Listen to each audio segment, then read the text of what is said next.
So I'm going to talk to you about disability and technology for people with disabilities and what's wrong with the current landscape of these technologies. And first, I'm just going to talk about me. So I want to talk first who I used to be.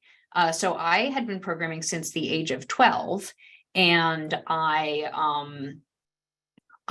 was working on a PhD in computer science. I was studying machine learning.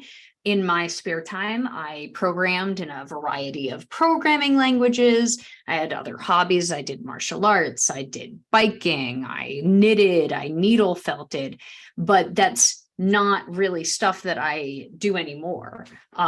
So who am I now? Well, in 2015, I had been ignoring pain for a very long time in my hands, and it built up to a level where I couldn't even uncurl my fingers.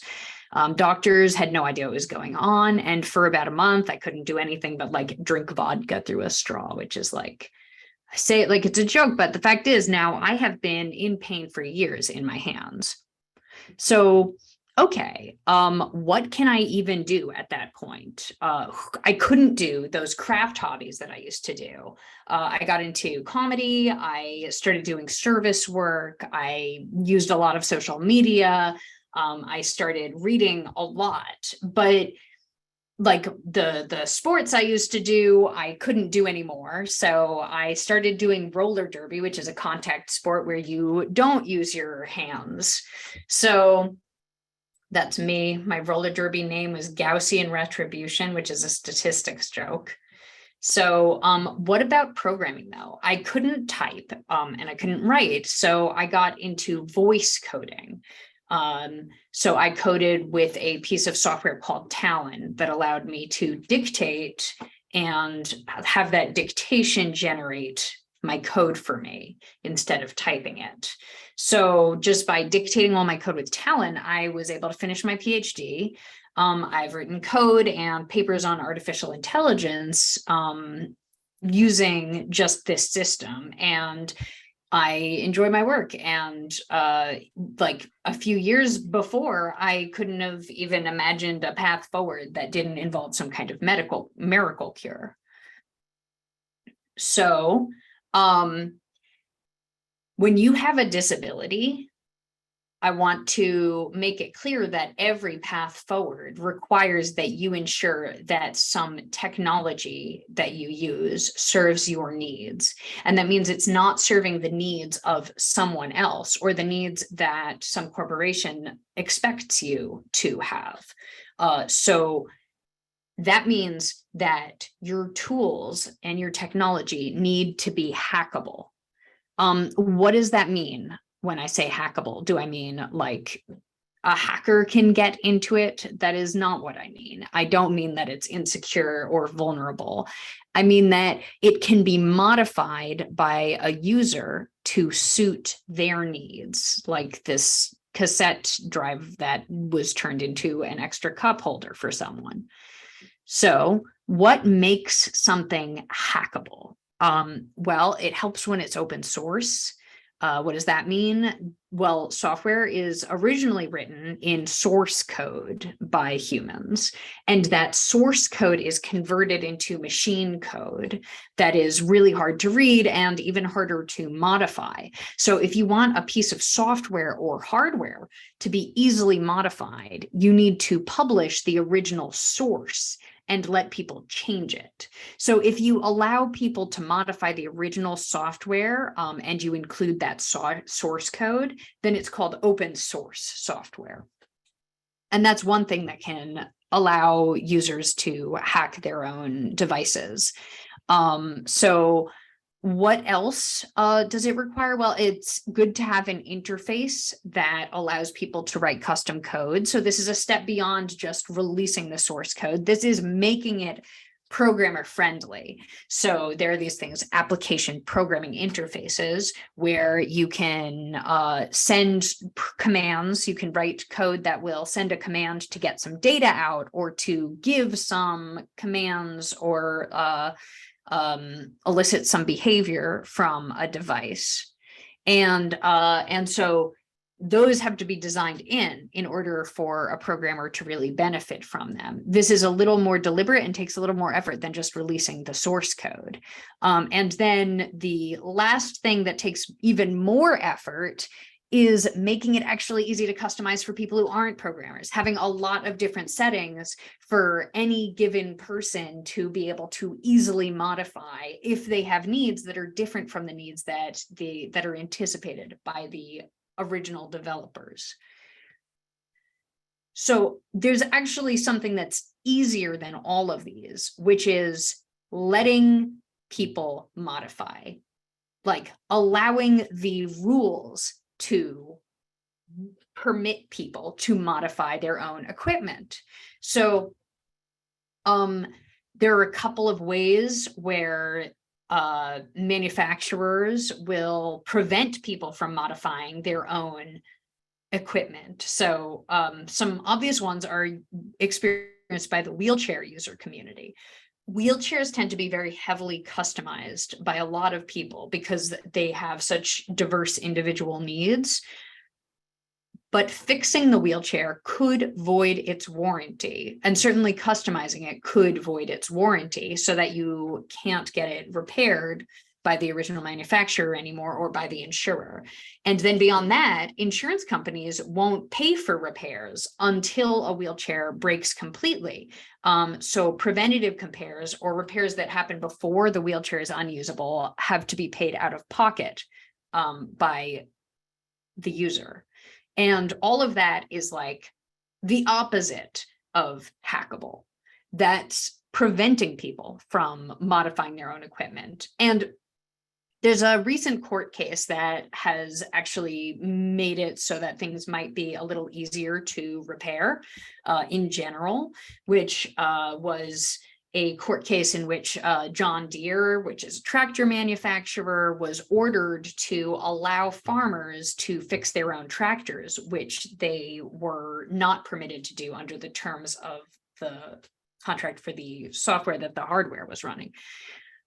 So now it's not legal anymore to create products where the user is totally unable to repair or modify the product, which could be really great for disabled people who have so many different needs and who need to customize so much of their own devices. So what kinds of devices am I talking about? So there's a category of technology called adaptive technology, which is these special versions that are made of existing systems or modifications to existing systems that will allow a larger number of people to be able to actually interact with it. So these are things like large print books, or if you're using your phone, it's easier to enter text on it because there are word prediction software systems, so you can just tap the next word if it's predicted correctly. If you're deaf or hard of hearing, then you probably use captioning to watch movies. These are all adaptive technology. So these are all things that make it much easier to use existing systems. Medical technology is another thing that disabled people might need to hack. But like there are all kinds of things that technologies that can enable a disabled person to be more flexible in how they interact with the world. And all of these should be hackable because all of them have a user base with many different needs. Okay, so the adaptive technology I use most is called Talon. Like I was saying, it's a scriptable interface for dictating code. What does that actually mean? That means that it is a system that allows you to customize it with custom code. So the thing that sets this apart from a speech-to-text system like the kind you would use to dictate notes on your phone is that programmers can customize it with settings that allow them to dictate in a way that's useful for coding rather than just prose. And so you can set specific commands that only work with a particular app or even with particular file extensions. And that means you can have separate keywords, key phrases, commands for working even in just different programming languages. So different ways of programming might have different commands associated with them. So what kind of commands are these? Well, okay, there's this huge dedicated community that creates libraries of commands, and a lot of functionality gets added by them. You might want to represent combinations of symbols or common commands like Command S for saving things.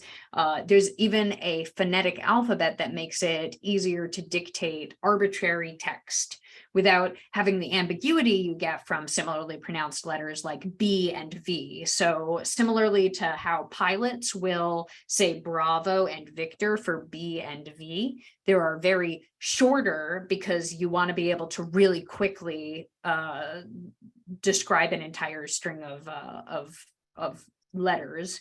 But like I would say bat and vest for B and V, but those are very easy to tell apart still. So I even have separate commands for things like left parentheses, or open parentheses, close parentheses, left arrow. Now the next thing that I dictate is going to show up in between the parentheses, right? So so some commands then out of like all of these sets are actually just re-implementations from a previously popular voice coding system. So some people, instead of wanting to learn a new system, just created custom scripts that allowed them to use the exact same commands they had been using with different software from before. So that's like one custom need that people might have that's not just about their disability, but about their particular background and what tools they've learned in the past, right? And it is really hard to get to know these kinds of systems. So it's hard to relearn a whole new set of commands. It's kind of like with programmers that they'll sometimes use a really complicated text editor that has really intense custom systems that you have to write your own little custom scripts for it. And it's a lot like that. There's like a community collection of different scripts. There's even like eye tracking software in this thing. There's so many different ways in which a person can customize, or a person might want to customize a system like this. And it's recognizable to pretty much any programmer because most programmers spend a lot of time customizing their systems as is. It's just a little bit more extreme. So to learn these commands, I added scripts gradually from the community collection of scripts. I posted that command list on my wall so I could just like quickly glance at it, and covered the whole wall in front of my desk at home. And that's not the only place I worked. So I also used it to cover the entire wall around my bed at the time because I was a PhD student and did not have a good work-life balance. But it's not really hard to find communities like Talon's that are full of disabled programmers who are trying to fulfill their own needs and build their own tools. So another good example is blind programmers. A while ago, I talked to a blind programmer in my field about his setup. He had a really elaborate setup with software called Emacs Speak, which has this ugly logo, but they don't care because they are blind. So his browser, his messenger, and any other work he did was just using a screen reader that reads aloud what's on his screen, and it's inside of a text editor. And that isn't actually an unusual setup for a blind programmer. And I happen to have another, a good friend who also happened to be blind. And his screen reader was super elaborate. It had like all kinds of little fun features. Like if you close parentheses, it'll echo the thing that was right at the beginning of that parenthetical so that you know what happened at the very beginning more easily. So One day I asked him, okay, you must use Emacs Speak, right? And he laughs and he's like, oh, I don't want to use a text editor like as my operating system for everything that I am doing. It turned out he used a different system called Orca, which is another open source screen reader. And I just want you to think about this. Not only were there multiple options with elaborate configurations that were developed by blind people for their own needs, but there are so many different platform options and so many different ways of doing this that someone can make a selection of what system they'd like to do based on what is just basically entirely aesthetic criteria. And so that's the strength of that blind programmer community. It's like this magical paradise of disabled programmers, this ideal world where everyone's able to make their own modifications that are appropriate for their own particular work. And there aren't that many blind programmers, right? Compared to the number of programmers who end up relying on dictation. It's really common to develop a repetitive stress injury where typing all day leads you to lose the ability to type. So lots of programmers end up retiring early because of that kind of condition. And even though there are a huge number of programmers with repetitive stress injuries, the number of platforms for them is limited, really limited, and they often struggle to integrate those kinds of systems with proprietary speech recognition system, where proprietary just means not open source, that they don't have access to the source code associated with the system for translating speech into text. Now, let's just talk about why we don't have that kind of paradise. Okay, I think there are 3 factors for why tools that disabled people use are just not hackable. The first is the drive for profit. Then there is contempt for accessibility work among technologists. And then there's patronizing attitudes towards disabled people just within our society as a whole. First, let's just talk about the profit. So like a lot of people who dictate at a computer, for years, I relied on software called Dragon. It's a proprietary piece of software that's developed by a company called Nuance, which was available for Windows and Mac OS. There weren't really good speech recognition alternatives for a long time, really even today. So that's why everyone has depended on it for so long. But in 2018, Nuance discontinued support for and sales of Dragon for Mac OS. It just wasn't profitable, which meant that an essential service for a lot of disabled people just didn't exist anymore. And because it was proprietary, the software was no longer available for purchase. And if it stopped working, it couldn't be updated.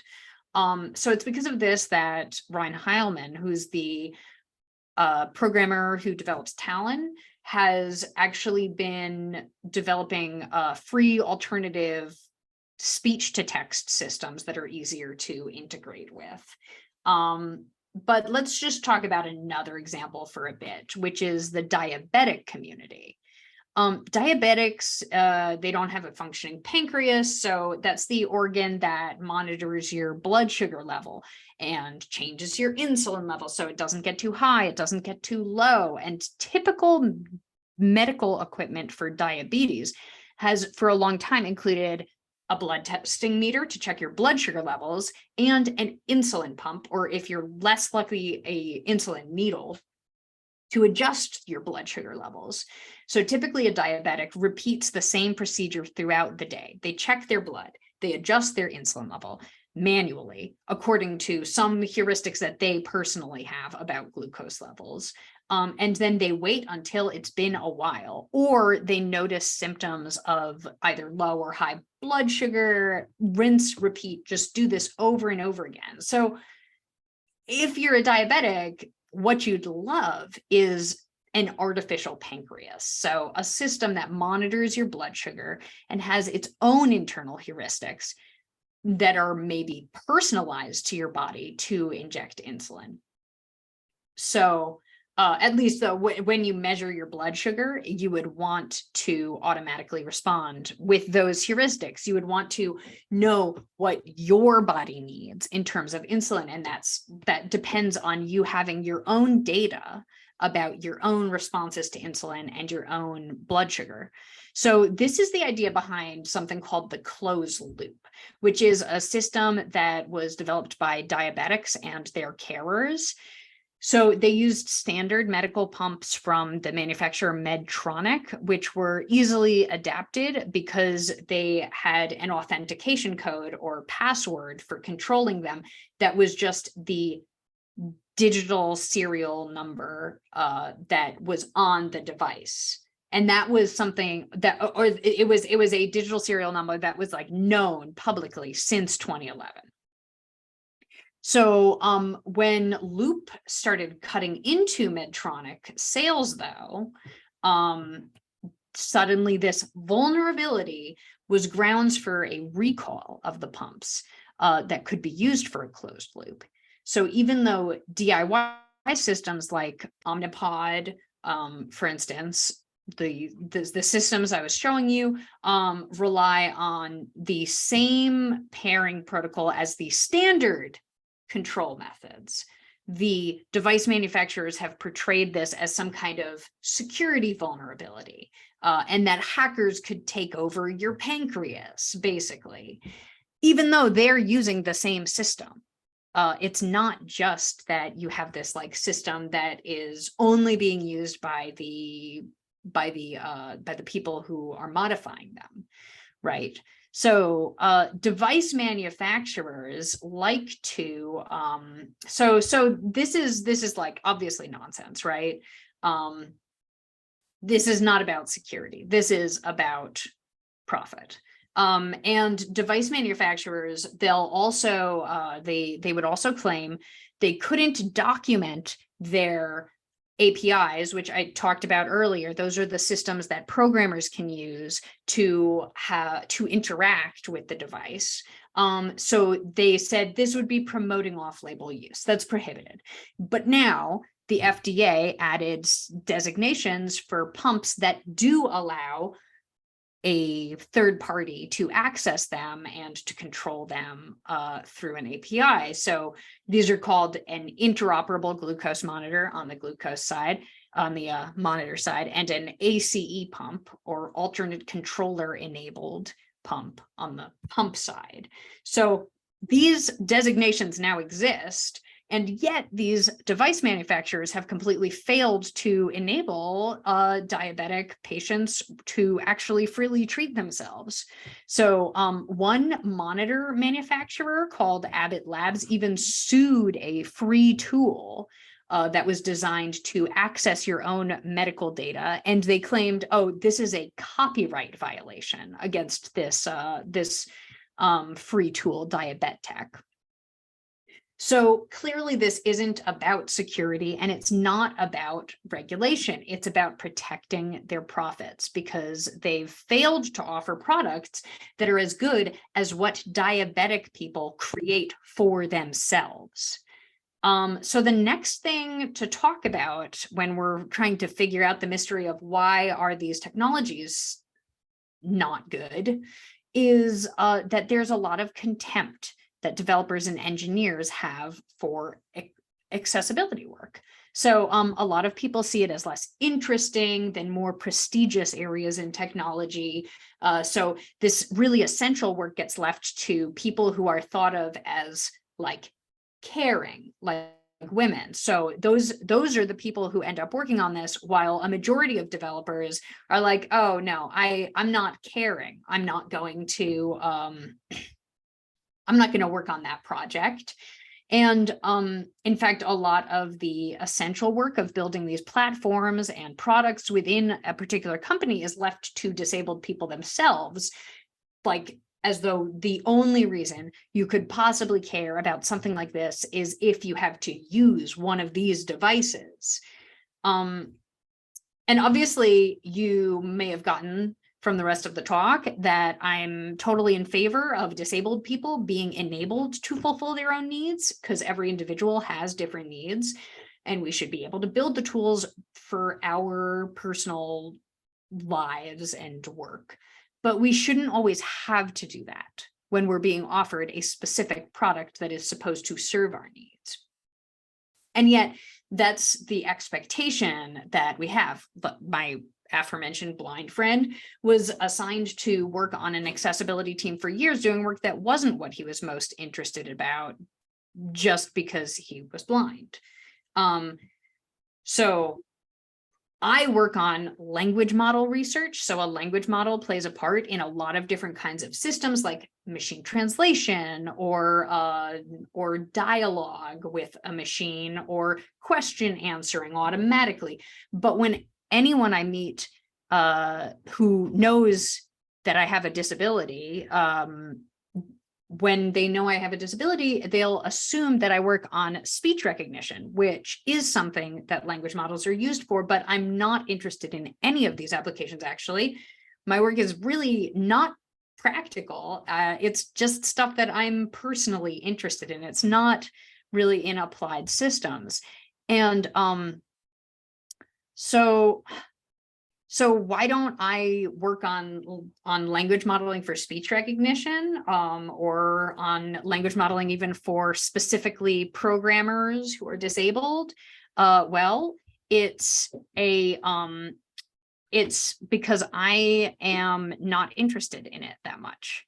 It's something that I spend a lot of time developing for my own requirements, and I shouldn't have to work on it full time, right? So one of the problems that emerges is that there is just a lack of qualified, skilled programmers who are working in accessibility. And coming back to diabetes, that means that the products that they produce are often very poorly engineered. So they have insulin pumps that have really bad vulnerabilities that you could use to kill a person. Because you can kill a person by having their insulin pump dump too much insulin at once, and they never get fixed. And like the actual vulnerabilities, as opposed to vulnerabilities that are just used by customizers, are never fixed. So these really essential updates generally get released very slowly. For instance, the Dexcom glucose monitor has updates that go through the application for the like Apple Health application on your phone, but it delays those updates with data by 3 hours. So initially, they wanted to do this because there was a specific FDA designation they had, and they needed to conform to that. But now they have interoperability designation, which means they could update in real time, as in immediately they would tell you what your blood sugar level is, right? But they don't have this upgrade.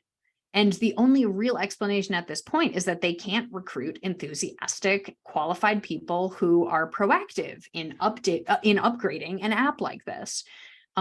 Because building a team of enthusiastic people who care about their product is always going to be hindered by the contempt that skilled developers have towards accessibility work and towards adaptive technology.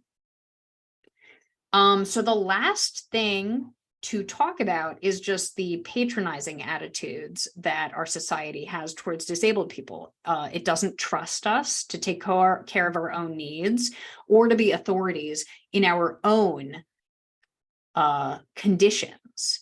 And this is a problem that really starts on the most direct level with doctors. So I'm just going to rant for far too long about doctors. My first diagnosis from a doctor was fibromyalgia, which is a way of dismissing a patient that you don't have a diagnosis for. So doctors will rarely try to actually find out the cause of a condition if they have declared it to be fibromyalgia, but this is just a way of repeating your symptoms back at you. It is not actually a description of what's causing your problems. So When the mechanism for my pain was actually discovered, which is small fiber neuropathy, which means that I'm missing nerves that transmit heat and pain. So it's like there's a sort of phantom limb syndrome that happens in just my nerves. So I got this diagnosis in America through a skin biopsy, which is the standard procedure globally for diagnosing this throughout America, for sure, in England and in most of the world, but not in Scotland, which is where I had moved. So when I saw a neurologist in Scotland solely for the purpose of having my diagnosis in my Scottish medical records, the neurologist wasn't familiar with the test. Scotland doesn't actually have a test for small fiber neuropathy. Instead, the neurologist wrote down that he suspected significant functional overlay, which is how they now say that you are delusional and that your problems are caused by your own mental condition. So next time I saw my primary doctor, he refused to send me to any specialists, including even just a pain management clinic, and instead offered to send me to a psychologist who would help me resolve the underlying issues with my mother that were causing my pain or whatever, you know? And I was then ejected from his office for using a swear word. Eventually, I did find an actual neuropathy specialist in Glasgow, so I do have an actual diagnosis on the record in Scotland. But the problems didn't end there. I had tonsillitis later. I knew I had tonsillitis because it was just a recurrence of tonsillitis I had had less than a month before and had just temporarily been suppressed with antibiotics. And I went to the doctor every single week for like 6 weeks, unable to speak because the tonsillitis was pressing on a nerve. And every week I got a lecture about overusing antibiotics and it causes superbugs. So she couldn't prescribe me anything unless it was every week. I had to try to explain I definitely had tonsillitis when I wasn't able to speak from it. And I also couldn't type or write. So eventually I got diagnosed by a dentist who could tell I had tonsillitis because he just looked in my mouth, which is how you diagnose tonsillitis. And my untreated tonsillitis actually caused long-term nerve damage. So the point here is we don't have a culture that respects disabled people or trusts them to know their own needs. Even doctors will not listen to a disabled person and will not respect a disabled person's information that they offer about their own condition. The diabetic hacker community actually passes around nightmare stories about doctors that won't treat them because they aren't using the standard medical devices, but are using customized versions of those devices. But they have these really great shirts about it that say deliberately non-compliant, which is a label that they are given by doctors who don't want to deal with a patient who is using their own initiative to develop the kinds of systems that they need. So the next thing I want to say is just talking to people who are not disabled, who want to be allies for disabled people. So first off, it's worth considering working in accessibility technology if you're a technologist. We need data scientists to develop better cybernetic medical technology. We need better data engineers to ensure that we have access to our own data. We need better developers in general who are aware of what's required to make a product accessible. And if you, even machine learning researchers have a lot of work that they can do in this area. But if you're an employer, then you need to understand that you have to give disabled people space. So that's especially true if they're in the early stages of learning to adapt to their disability. Assume they're going to take time to learn to use any kind of new tool. I spent a lot of time reading papers now as an element of my research than I used to do, and all I want to do is code. So assume that the type of work that they're doing might change. So the question is, why else is this relevant to you? Okay, I'm going to talk to you now, not as an ally to disabled people, but as someone who will inevitably become disabled in all likelihood. And when you do, it's likely to hurt. So when you're in this much pain, it's tempting to think of yourself as being in some kind of waiting room at all times. That the pain is something you have to wait out until a doctor fixes you and you can resume your life. And I don't care if you find that miracle cure, because there's no such thing as resuming your life. This is your life. And you can't like let a year or more go by just trapped in this psychological waiting room, waiting for the disability to go away. So when I became disabled, it took me a really long time to learn that lesson and really start learning how to dictate my code. But when I did, I knew that I needed to change a lot of things about my life to reflect what I could do now.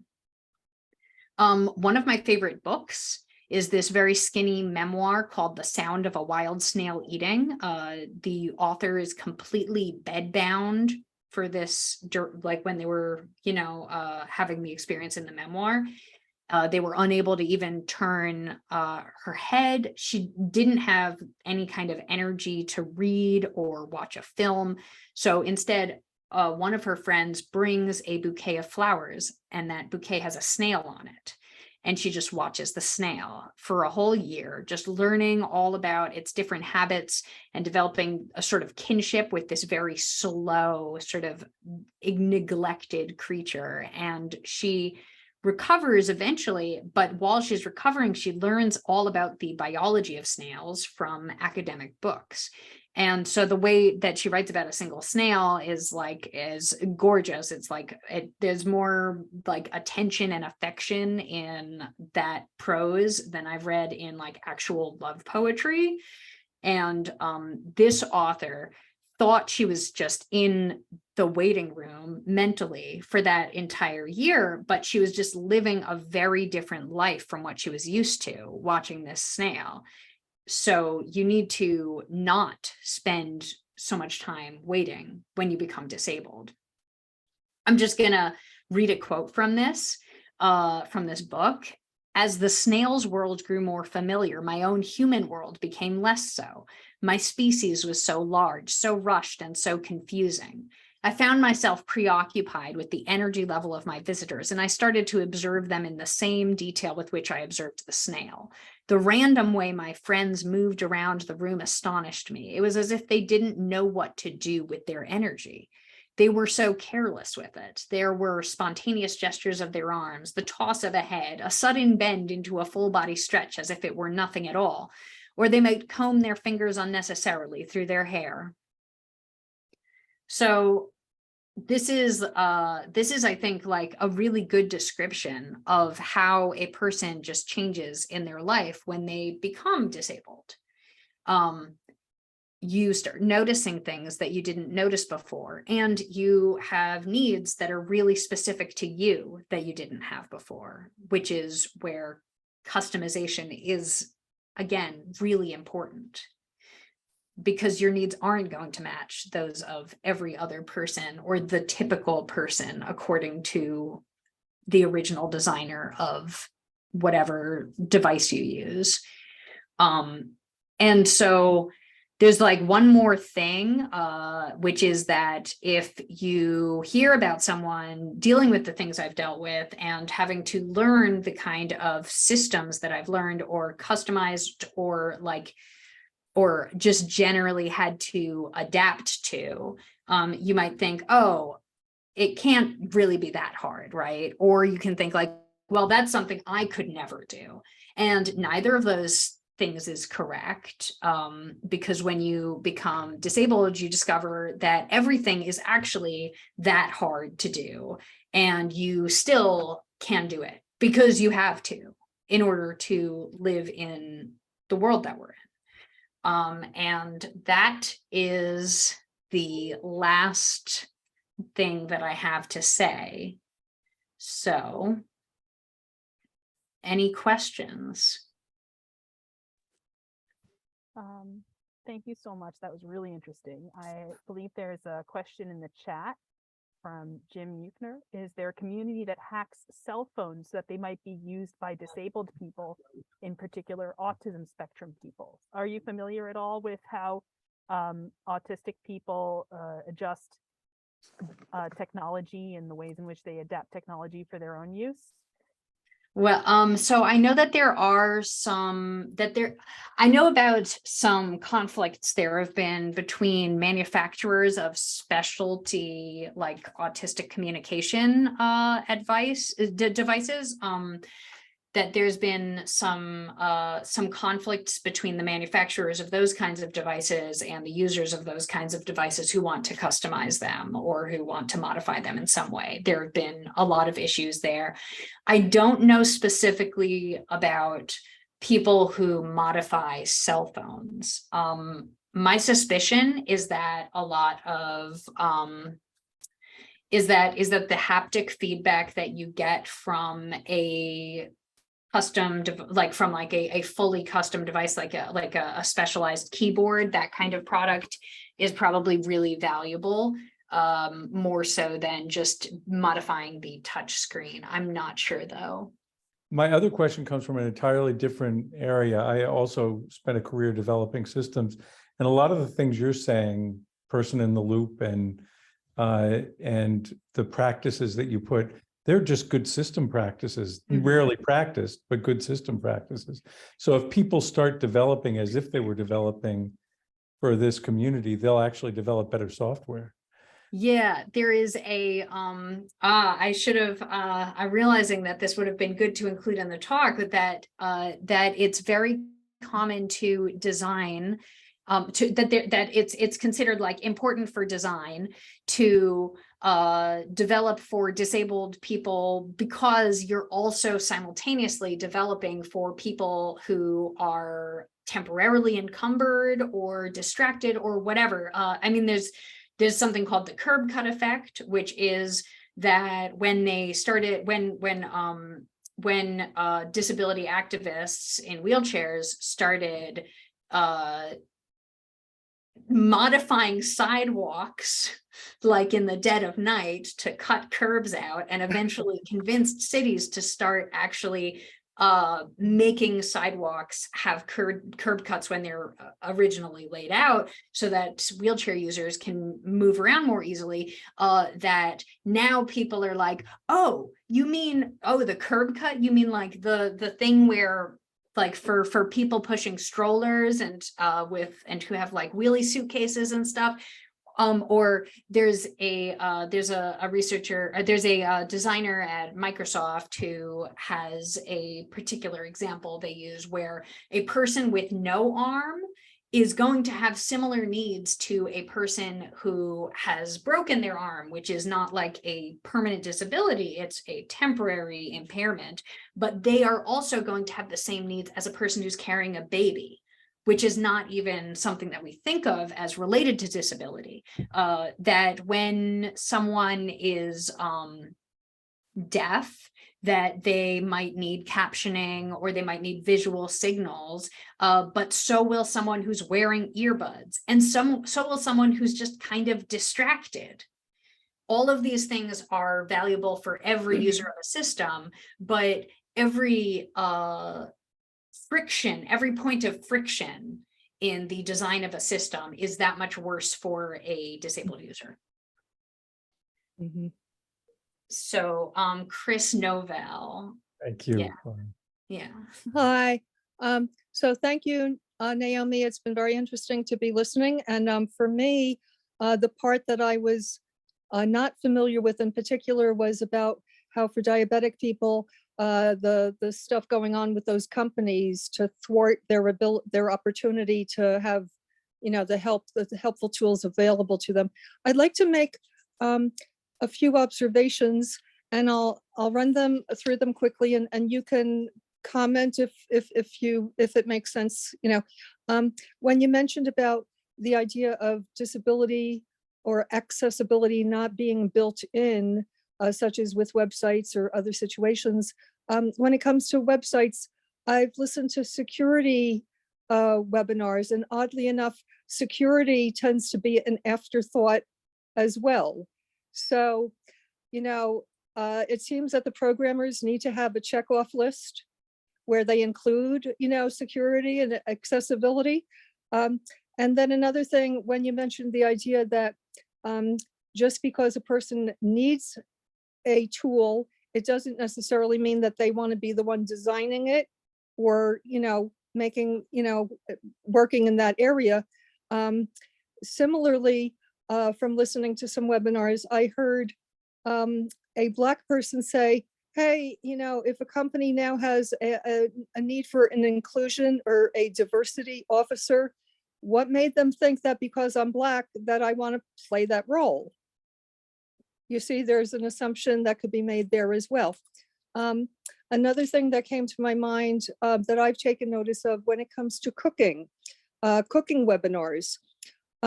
It doesn't seem to, I can't recall any cooking webinars talking about, in a kitchen environment, whether a person with limited abilities would need some different tool or a different technique to prepare a meal. And even to the idea of older people tending to have tooth problems where they might not be able to chew everything, so there's a whole spectrum of things like that. And the other thing I'll add is that years ago, before the pandemic, I attended an event where someone was very pleased that they had made features for a museum to be more participatory when people went to it. And at the end of the presentation, I asked, well, and what about for people that have limited abilities? Some of the features that you just explained to us, how would they be able to use those features? And I could see that the person just was not prepared. They, as much thinking and creativity that they had, they had not gone in that direction. And so just generally, it seems to me that people early in life, it would be beneficial if they got educated to understand more about these things, because in many ways in life, we will either ourselves have the situation or encounter someone, and we could be better able to understand what might be done.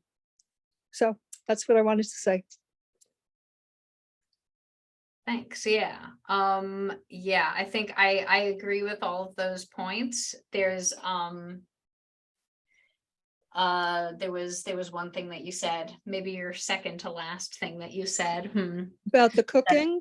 Yeah, the cooking, right. So one of the things that people have recently started like observing about cooking assistive devices and assistive devices generally is that people like people who are not disabled are like, why would this be a device that exists? Like they don't really even think about what about the idea of a person actually like needing to have, I don't know, a slap chop or whatever, right? To have like some kind of assistive device for holding something.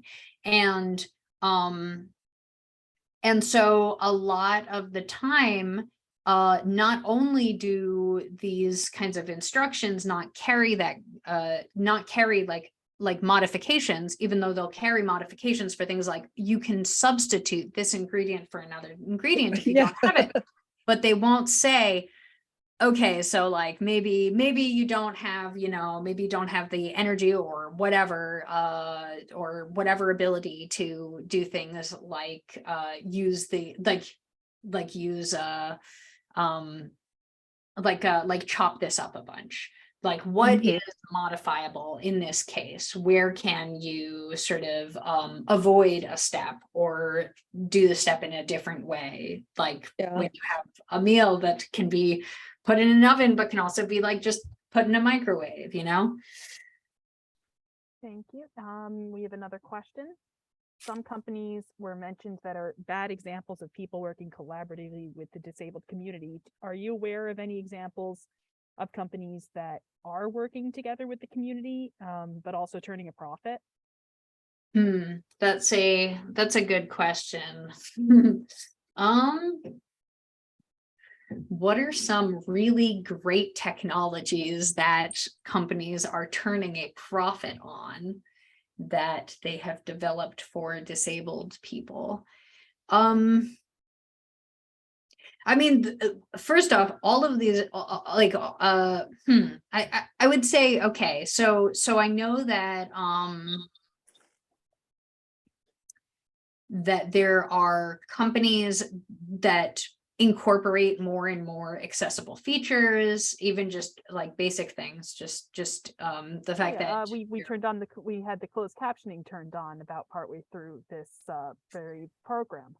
That's true. Zoom is a pretty good example of at least a company that has some accessible features in their software. I am not aware of any companies that are doing like really amazing work in the space of engaging directly with disabled communities and like responding to them in that way.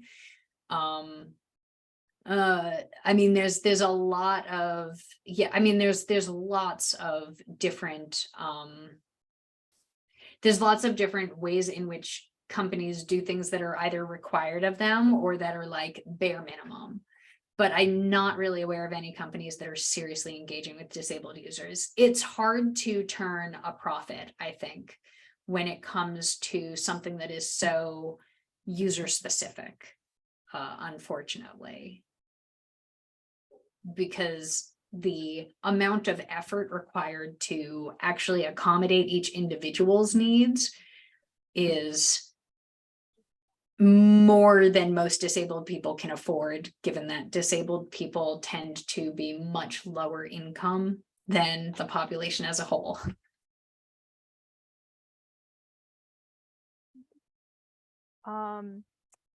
So do you have any recommendations for people who are looking for the kind of community that you talked about for these programs, the kind of mutual aid where they're developing things both for their own use and for other people? Yeah, any kind of open source project for disabled people is going to have an associated community that's really engaged. So the diabetes, the diabetes hardware hacking community is huge and very like engaged. And so they have, so it's for any of these projects, there will be like a sort of an official chat help system, usually on Slack or something like that. I'm not actually, I mean, it would be ideal if there were more,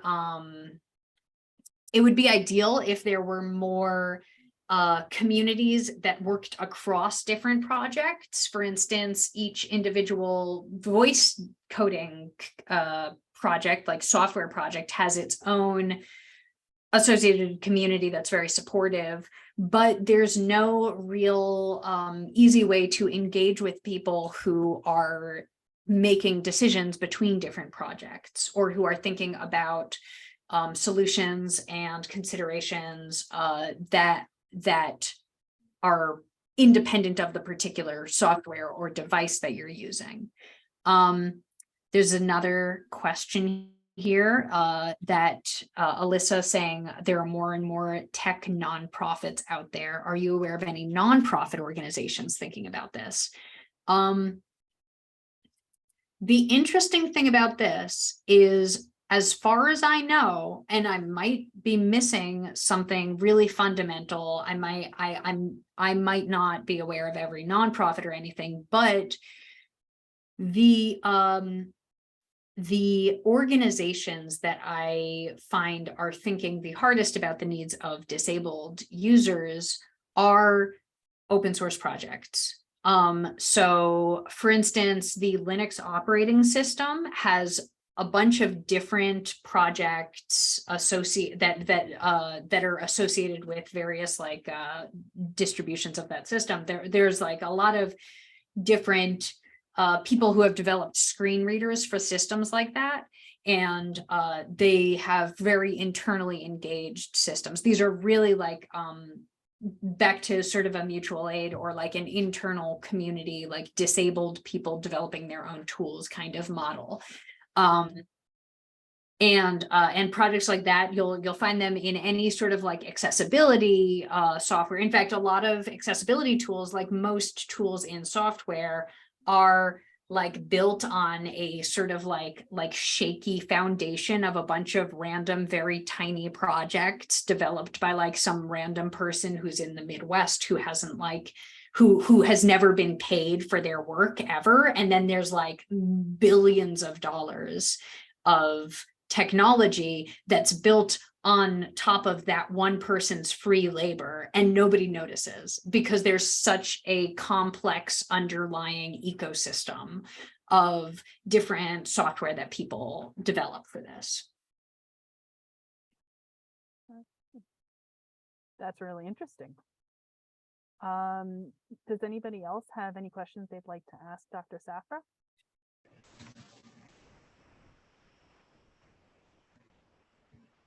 Okay. Well, if that's the case, then I'd like to thank Dr. Saphra for this amazing talk, and thank you all for joining us.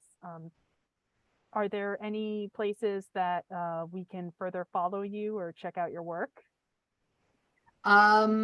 Yeah, well, I have a website, which is nsafra.net.